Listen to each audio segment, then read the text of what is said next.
They would not listen to you in America if you are a Palestinian historian, but they would listen to you if you are an Israeli Jewish historian. The Israeli troops poisoned the water of Acre, in order to make the city surrender.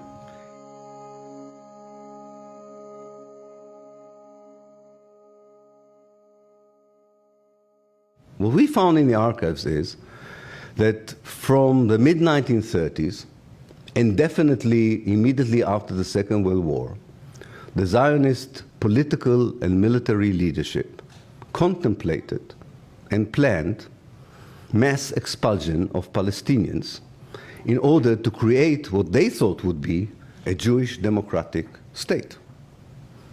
They wanted as much of Palestine as possible, with as few Palestinians in it as possible. Their main problem in 1947, 1948, when the British rule came to an end, was that the Jews in Palestine were only 1/3 of the population. And even when the United Nations took over the issue of Palestine from Britain and suggested to partition Palestine into an Arab state and a Jewish state in November 1947, the demographics were such that even in the Jewish state that was offered by the United Nations, the Jews were still not the majority, because there were too few Jews in Palestine in 47, 48. And the solution, definitely after the Second World War, in the eyes of the leading Zionist politicians and military commanders, was very clear. What I called in my book of 2007, the ethnic cleansing of the Palestinians. The decision to expel massively the Palestinians from any area that would become the Jewish state eventually was taken in March, in the beginning of March 1948. That is 2 months before the Arab armies entered Palestine. And we wrote a story that most Israelis found very disturbing. We said, actually, the Arab armies entered Palestine because the Zionist movement was already expelling Palestinians for 2 months. And these Palestinian refugees began to reach the Arab capitals. And there was a pressure by Arab public opinion on the Arab governments to do something, especially after the Deir Yassin massacre on the 9th of April 1948, which was broadcast all over the Arab world. It was not the only massacre. So we described a sequence of events by which we said, actually, the Palestinians did not become refugees because of the war. They became refugees because the Zionist movement planned their massive expulsion, what I called the ethnic cleansing of Palestine. Ethnic cleansing is a crime against humanity.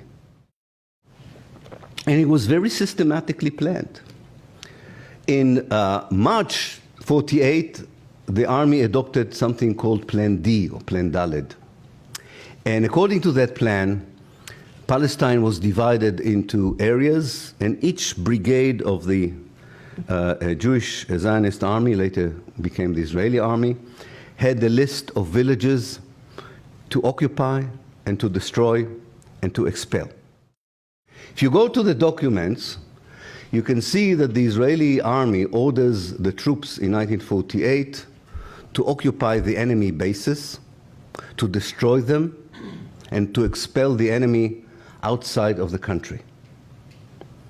Now, if you are a bit open-minded and you think in the 1980s about the occupation of the West Bank, if you think about the Israeli invasion of Lebanon in 1982, then you say, wait a minute, what is this base? Is it a military bunker with outposts, with regular soldiers, armed soldiers, or is it a village?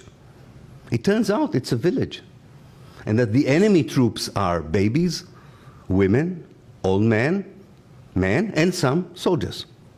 But they are all together the enemy.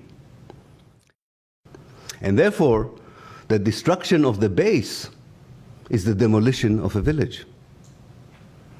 And the killing of the enemy could be a massacre of civilians.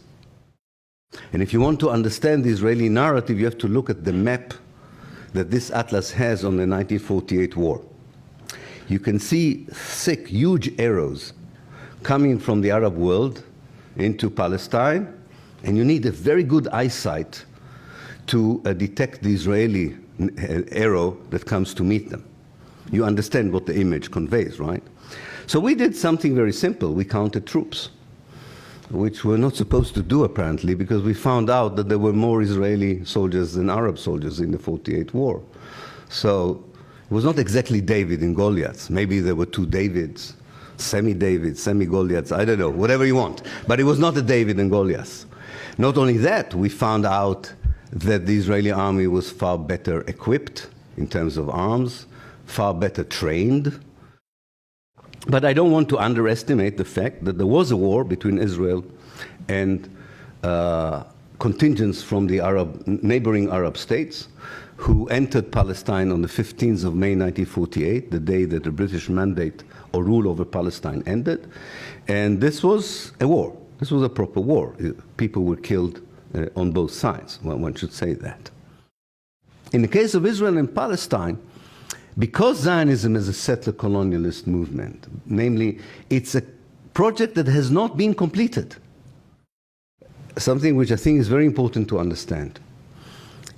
The late Edward Said said, and I think there was a very poignant idea that he had. He said, if in 1948 the ethnic cleansing of Palestine would have stopped, if it would be one event, one-off event, as terrible as it was, it would have been possible to build a new kind of reality in the relationship between Jews and Arabs.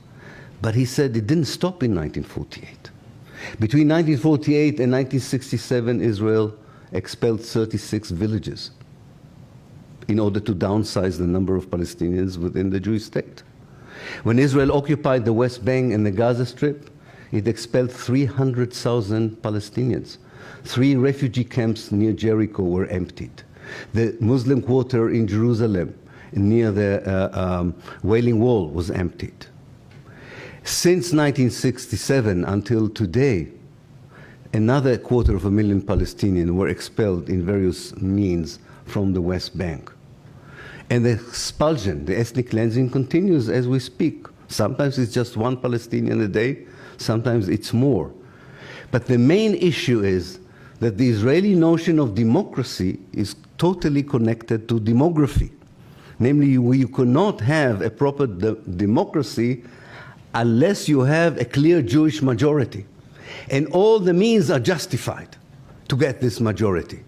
Massacre, ethnic cleansing, inducing people to leave, not allowing them to return. It's all part of the same methodology to sustain a democracy on the basis of racist demography. Listen, I remember I was in Washington with Noam Chomsky, and there were 2 members of the House of Representatives who were willing to meet us. But they only were willing to meet us in this tunnel that connects the 2 houses. So, I mean, we need to get these people out of the tunnel and say, come on, nothing's going to happen to you. Let's meet in the coffee house above the tunnel.